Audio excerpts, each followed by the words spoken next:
Welcome to Truths, Proofs, and Firewater Reviews. I'm your host, Lindsey, and this is Jon, risking his liver to discover new whiskeys. We base our reviews on a 25-point scale, 5 for the smell, 10 for the taste, 5 for the finish, and a combined 5 for the bottle and look of the juice.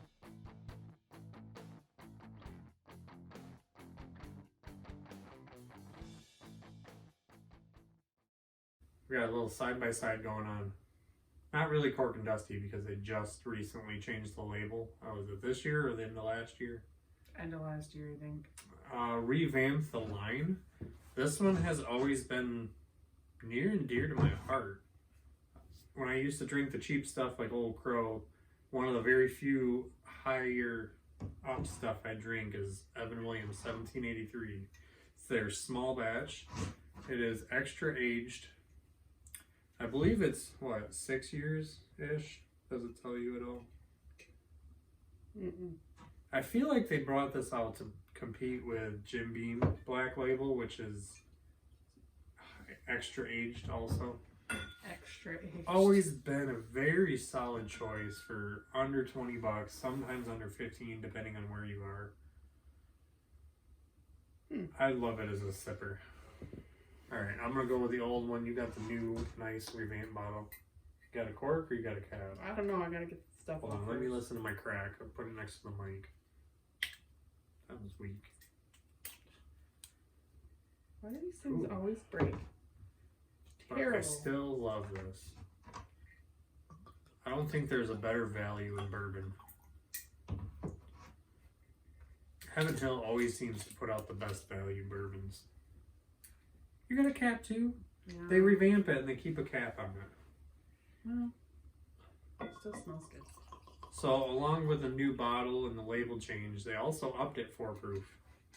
Yours is 90 proof, mine is 86. It is. Which I always thought it would be a little bit better with some higher proof, so why you put your bottle way up there? I don't know, it's blocking my face. Color. Mine's darker. Yeah, yours is a tad darker. Touch, not much, but a touch.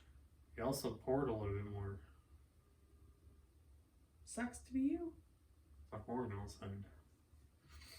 Kylie blew her nose. So I guess let's go into the notes on the old one first. Okay, that one smells good. This one has like a dry wood to it, like a nutty toasted wood. I don't really remember getting on Evan Williams.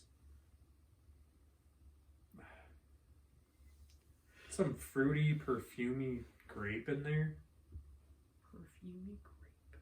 Got the traditional vanilla, charry smell, like burnt wood. Okay. Some caramel, apple. I got caramel apple like right off the bat. Well, mine were 2 separate notes, Like- not one. Apple dipped in caramel. It's got like a perfumey very- floralness. I don't get perfumey. Corn, Flintstone I vitamins. never get corn on aged bourbon. Younger bourbon I do. Vanilla bomb. Why do you get Flintstone vitamins all of a sudden? On I don't everything? know. This has got that Flintstone-y, Well, it's crack not that that one. bottle open. Slight Flintstone-y. You need new vanilla. words. I'd say that's vitamin-y. No, because it's not like grandma's one-a-day vitamins. It's Flintstone vitamins. It's fruity vitamins. See, Fruity I always got flammable. this as a fruity, good bourbon. I always got fruit on this one. Whether you blinded me, whether I was drinking it.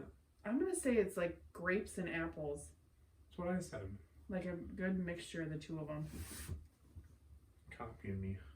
Can I have that? Sure. Thanks.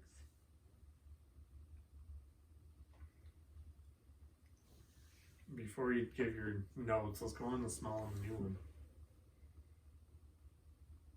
Oddly similar. The wood note is much more pleasant and much more sweet. A lot of the same notes, like a stronger apple and grape, like a juice or a syrup. Okay. Oh, that smells really good. But it's very similar at the same time. See, I got like vanilla pudding and grape. You know, like that grape salad that I make? Like the cream cheese and whipped cream or pudding or whatever, and then that's what this is, like that brown sugar, nutty. What is that pudding that you put vanilla wafers in?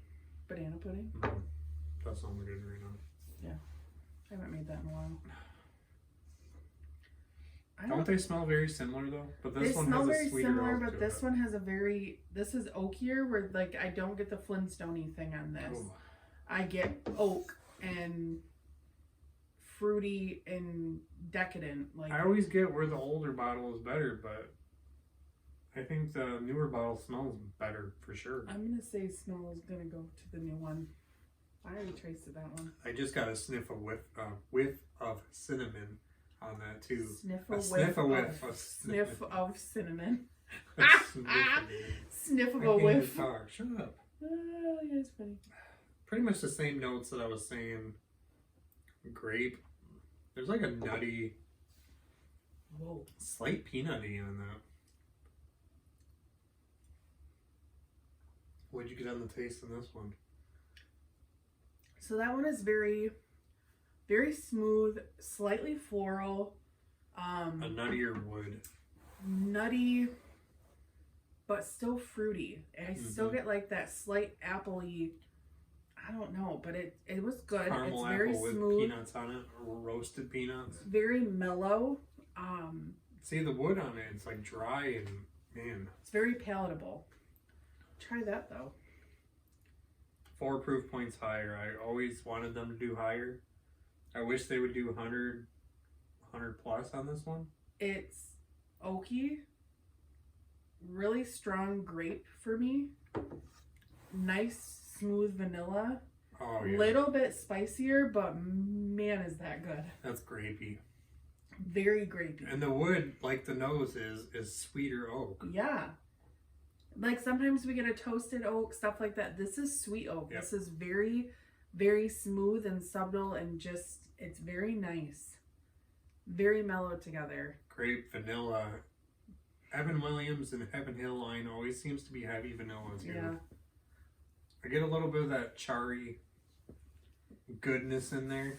This is nice because it's either way, both of them are great. Both of them at the price point they're at are stellar bourbons. You remember when I was drinking Old Crow and I wanted to spend $5 more, I'd go for this one. Yeah. This bottle, I was upset that they changed it at first. It's nostalgic to me. The bottle, I mean, it looks fancier, but it still looks cheap for what it is. I don't know if it's the glass it's made out of or the shape they chose, but I don't know. It brought some more attention to their line. So It's different and new. what are you going to say? I'm going to say nose, taste, everything, look, color, everything points toward the new one.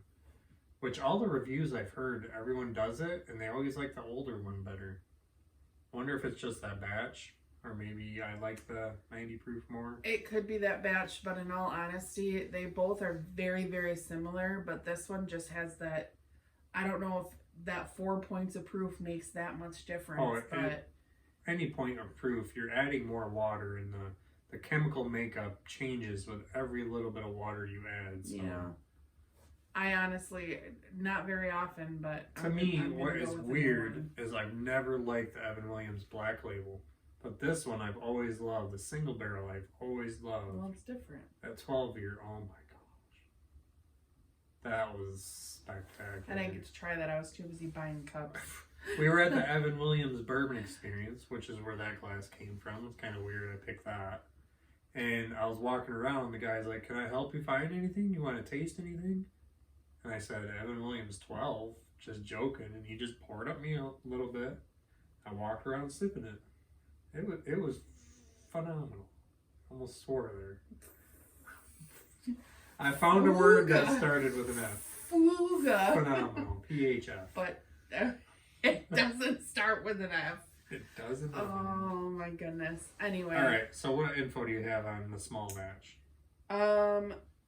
So 1783 it honors the year that Evan Williams founded Kentucky's first distillery. It's a small batch that's pulled from less than 200 barrels. That's a lot of barrels for a small batch. Yeah. Extra aged and uses the same sour mash process as the traditional recipe made popular for the namesake. So this is the Heaven Hill mash bill. Oh, what is that? We need to start writing this stuff on our table. What is it? 78 corn? No. Isn't it like 10%. 10% rye and 12% malted barley? I'll put a Something like note if that's wrong, John's but I'm gonna pretty edit it. sure. He'll It's, put it right it in. always messes me up because the rye is lower I than the know. malted. The rye's, that one's always, Heaven Hill's always flipped. Interesting.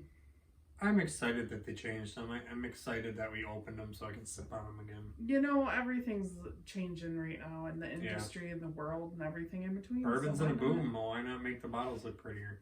Yeah. And I feel like this is probably more bartender friendly to Yeah. toss around. So I'd say this is a great bourbon to get into. This one would be a definite gateway. It tastes good. It's aged nicely. it's cheap. Not youthful whatsoever. No, And you can't taste the youth of it's it. at $20 all. here, but when we went down to Indiana, we saw the old bottle on the shelf, and was it 14 or 15? $13.96. Man, Something. It's cheap. that's like the prices of back in the day when I was drinking. I don't even think it was that cheap here back in the day. This band. Your age. I miss those prices. I know. Are Evan you Williams 12 year used to be $23.99 back then. well, Big Red 12. things been changing. All right, guys. So definitely, if you see 1783, it is a buy. If you enjoy bourbon, try it out for $20 or less. You can't not try it out. Definitely recommend it. It is a wonderful bourbon to share with your friends too, and something cheap to pass around. But we really enjoy it. There you have it. So that wraps up this review. Leave a comment if you have tried this whiskey and let us know what you thought. Please like and share us to social media, subscribe to our channel, and don't forget to leave a suggestion for our next review. Thanks for watching.